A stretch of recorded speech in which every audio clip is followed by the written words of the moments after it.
Yun.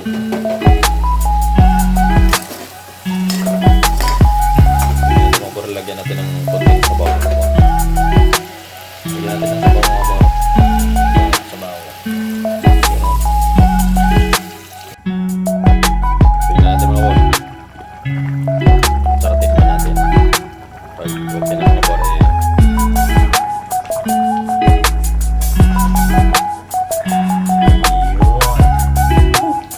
Hello mga bor, good morning.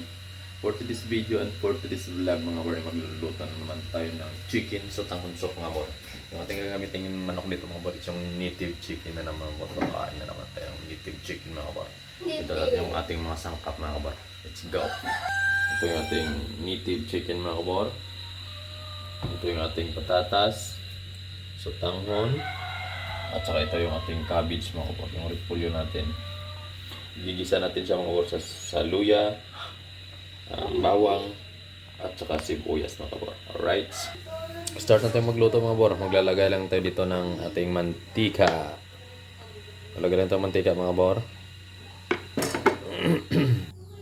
At saka ilalagay natin itong ating luya mga bor. Yun o. Luya.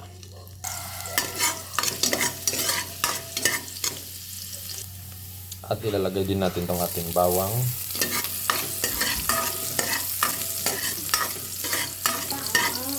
Garlic. At saka ilalagay din natin itong ating sibuyas mga bor. Yun o. Mapapakain na naman tayo nito ng marami mga kabor. Kasi masarap na naman itong ating ulam. At ilalagay na natin itong ating manok mga kabor. Yun o. Lagyan natin ng tanong.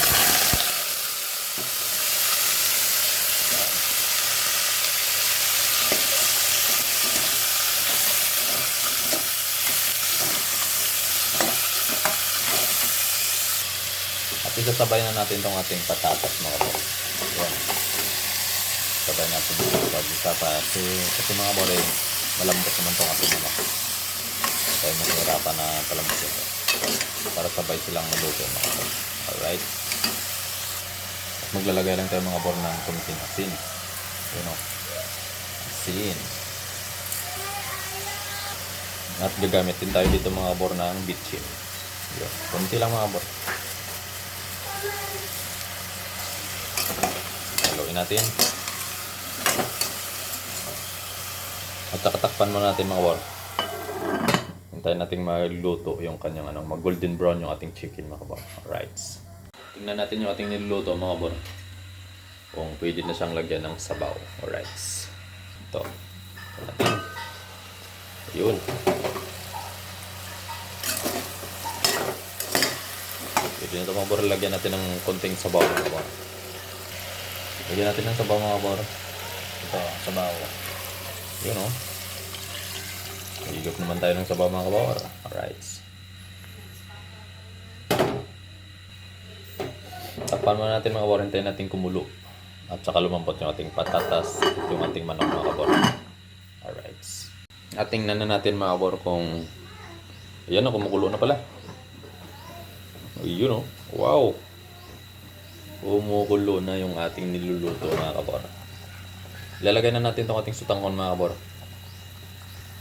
So, bago natin ilagay mga kabor, tikman pala natin. Baka maalat.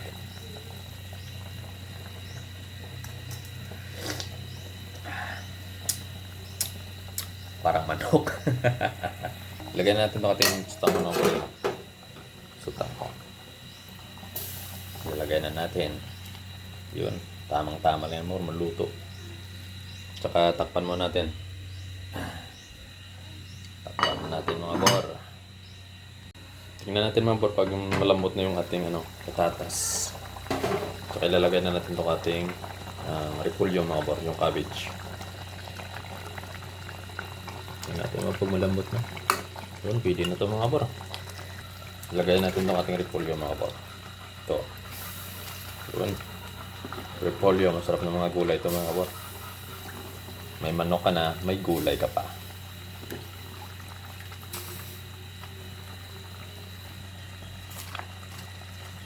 Yun o, parang ulan ng sabaw. Ito nga ito mga bor. Sakpan muna natin mga bor. Magkuha tayo ng sili. Kuha naman tayo ng sili sa ating tanim na ano mga bor. Sili. At dito ng sili mga bor. Maganda yung mga bulaklak na misis dito mga bor. You know. Magandang bulaklak. Ilan ang bunga. Ayan. Ito pala. Ito mga bro. At saka dito. So.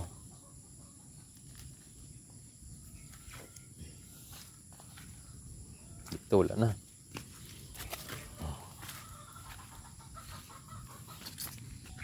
Kumuha lang tayo mga bro, 3 piraso. Ito ko yun sa bahay mga bro. Mamaya pa yung trabaho kaya luto ko na tayo dito mga bro para sa ating pamilya. Alright. Buksan natin itong ating luto. Ayan. At hugasan natin muna itong ating sili. Saka ilalagay natin dito mga kabawar. At takpan. Ayun oh. Tingnan natin mga kabawar. Yun. Ayun.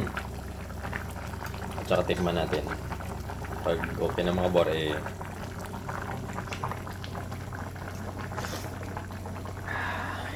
yun. Sarap ang kanyang sabaw mga kabawar.